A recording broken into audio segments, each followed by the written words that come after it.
না না, এই যে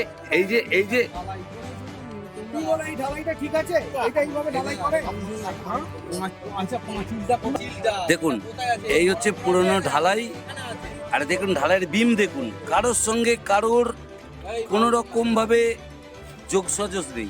এই ব্যাপারটা আমি কিন্তু প্রচুর প্রোটেস্ট করেছিলাম। নিম্নমানের নির্মাণে ভেঙে পড়ল স্কুল ভবনের দেয়াল। ইঞ্জিনিয়ার ঠিকাদারের বিরুদ্ধে দুর্নীতির অভিযোগে সরব এলাকাবাসী।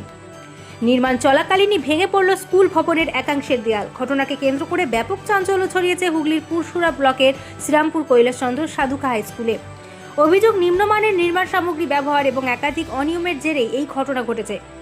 এখানে যা দেখা যাচ্ছে, পুরসুরা ব্লকের ইঞ্জিনিয়ার অনিরুদ্ধ বিশ্বাস কোটি কোটি টাকা খেয়ে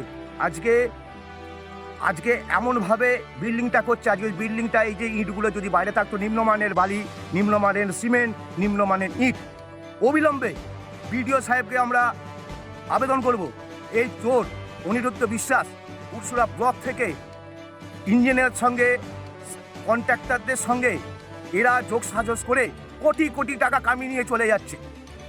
আমরা আশা করব, বিডিও সাহেবকে আমরা অনুরোধ করব, এই অনিরুদ্ধ বিশ্বাসের মতো ইঞ্জিনিয়ারদের অবিলম্বে তদন্তর মধ্যে রাখা হোক এবং তাদের কুকীর্তিগুলো ফাঁস করা হোক।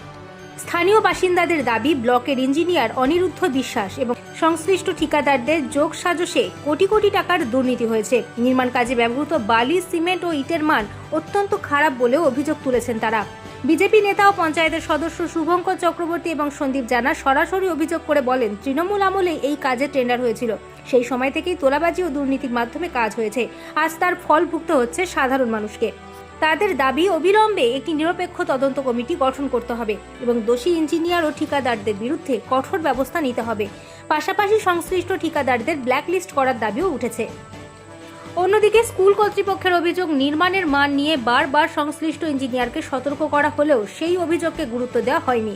ফলে স্কুলের পড়ুয়াদের নিরাপত্তা নিয়ে এখন বড় প্রশ্ন উঠছে। স্থানীয়দের আশঙ্কা, এই ধরনের নিম্নমানের নির্মাণ ভবিষ্যতে বড়সড় দুর্ঘটনার কারণ হতে পারে। ইতিমধ্যেই প্রশাসনের দৃষ্টি আকর্ষণ করে বিডিওর হস্তক্ষেপের দাবি জানানো হয়েছে। এখন দেখার বিষয়, প্রশাসন কত দ্রুত এই ঘটনার তদন্ত শুরু করে এবং অভিযুক্তদের বিরুদ্ধে কী ব্যবস্থা গ্রহণ করে। হুগলি থেকে আশিস কুমার ঘোষের রিপোর্ট, মেমারি আপডেট নিউজ। দেখুন, এইসব নিম্নমানের মেটেরিয়াল দিয়ে যেসব কাজগুলো হচ্ছে, আপনি বলুন, ওই যে উনি বললেন দাদা, যে ওই দেয়ালটা যদি পড়ে যায়, বাচ্চাদের যদি একটা দুর্ঘটনা ঘটতো, কে নিত? তো এর সঙ্গে যেমন ব্লকের ইঞ্জিনিয়ারও আছে, কন্ট্রাক্টরের সঙ্গেও এটা তদন্ত বসানো দরকার। এতে আমি যেটুকু মনে করি, আমি একজন পঞ্চায়েত সমিতির প্রতিনিধি হিসাবে বলছি, আমি একজন নির্বাচিত সদস্য, তার সাথে এই কন্ট্রাক্টরকে যেন ব্ল্যাকলিস্ট করা হয়।